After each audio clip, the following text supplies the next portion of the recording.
Saudara-saudara kekasih Kristus, selamat pagi, Salam. Selamat berjumpa kembali dalam renungan sapaan iman Jemaat Gereja Kristen Jawa Margoyo Surakarta. Sebelum saya dan saudara-saudara membaca dan merenungkan firman Tuhan, mari kita berdoa memohon tuntunan Roh Kudus. Bapa kami yang ada di dalam surga, di dalam anak-Mu Tuhan kami Yesus Kristus, firman-Mu adalah jalan kebenaran dan hidup bagi hidup dan kehidupan kami. Untuk itu, sebelum kami membaca dan merenungkan firman-Mu, kami mohon kiranya Tuhan Yesus mencurahkan Roh-Mu yang kudus untuk menerangi hati dan pikiran kami, sehingga kami dapat memahami maksud Tuhan Yesus yang indah dan mulia dalam hidup ini. Berfirmanlah Tuhan Yesus, kami siap mendengarkannya. Dalam Kristus Yesus, firman yang hidup, kami berdoa. Amin. Firman Tuhan yang akan kita baca dan renungkan bersama dari surat Rasul Paulus kepada jemaat di Filipi, pasal 1 ayat 29. Demikian. Sebab kepada kamu dikaruniakan bukan saja untuk percaya kepada Kristus, melainkan juga untuk menderita untuk Dia. Saudara-saudara kekasih Kristus, dari firman Tuhan yang kita baca tadi diberi judul Percaya dan Menderita untuk Kristus. Saudara-saudara kekasih Kristus, dalam Kisah Para Rasul pasal 16 dari ayat 13 sampai ke ayat 40, di sana dikisahkan bagaimana penderitaan Rasul Paulus dan Silas ketika memberitakan Injil Yesus Kristus di Filipi. Mereka ditangkap, didera, dan dilemparkan ke dalam penjara oleh penguasa pada waktu itu. Namun, penjara tidak memenjarakan sukacita mereka dalam memberitakan Injil. Rasul Paulus dan Silas tetap berdoa dan menyanyikan puji-pujian bagi Allah. Penjara bergoyang dan semua pintu dan belenggu terlepas. Dan dengan peristiwa tersebut, kepala penjara pun bertobat dan dibaptis bersama seluruh keluarganya. Saudara-saudara kekasih Kristus, sering kita tidak mengerti atau pahami mengapa hal-hal yang kurang baik terjadi pada hidup orang-orang percaya dan penderitaan terjadi pada orang-orang yang taat pada Tuhan Yesus Kristus.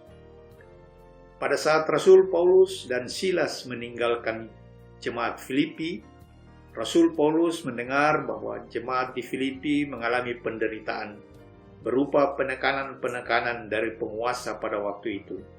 Maka Rasul Paulus dalam suratnya menasihati agar mereka tetap berjuang dalam kondisi seperti itu. Hanya hendaklah kamu hidup berpedoman dengan Injil Kristus. Berpedoman pada Injil Kristus berarti kita harus hidup sesuai dengan firman Tuhan dan percaya kepada Tuhan Yesus Kristus selaku juru selamat dunia. Saudara-saudara kekasih Kristus, banyak pergumulan dan derita yang kita alami dalam hidup ini. Entah sebagai konsekuensi dari iman kita kepada Tuhan Yesus Kristus, entah karena kondisi dunia tempat kita berada. Kadangkala kita takut menghadapinya, lalu kita putus asa dan kehilangan pengharapan. Penderitaan tidak selalu muncul sebagai hukuman atas perbuatan kita. Ada kalanya penderitaan muncul sebagai ujian atas iman kita. Tuhan Yesus Kristus ingin melihat kesetiaan kita melalui masalah-masalah yang kita hadapi.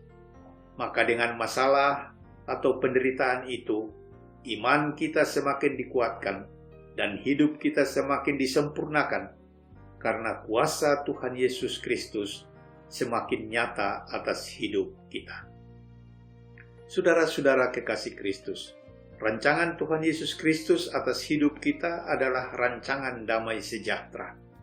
Meskipun saat ini kita belum dapat melihat rencananya secara keseluruhan, dan harapan kita kadang tidak sesuai dengan kenyataan yang kita terima.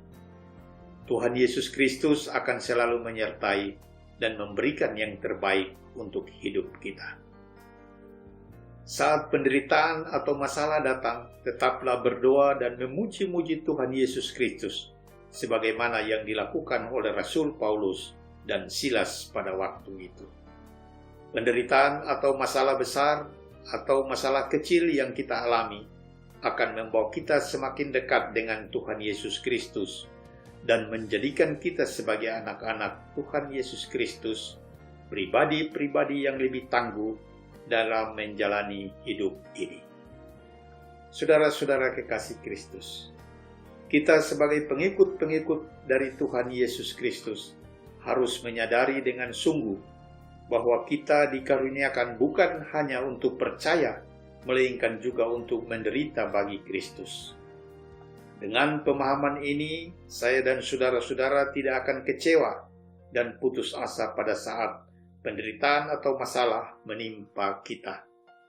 Dengan suatu keyakinan yang sungguh dan tulus, bila saya dan saudara-saudara hidup berpedoman pada Injil Yesus Kristus, yang berarti hidup berdasarkan perintahnya, kehendaknya, dan berimankan kepadanya, pasti saya dan saudara-saudara akan menerima mahkota keselamatan yang kekal di sorga rumah Bapa bersama Tuhan Yesus Kristus. Pujian dan sembah hanya kepada Tuhan Yesus Kristus, firman yang hidup. Amin.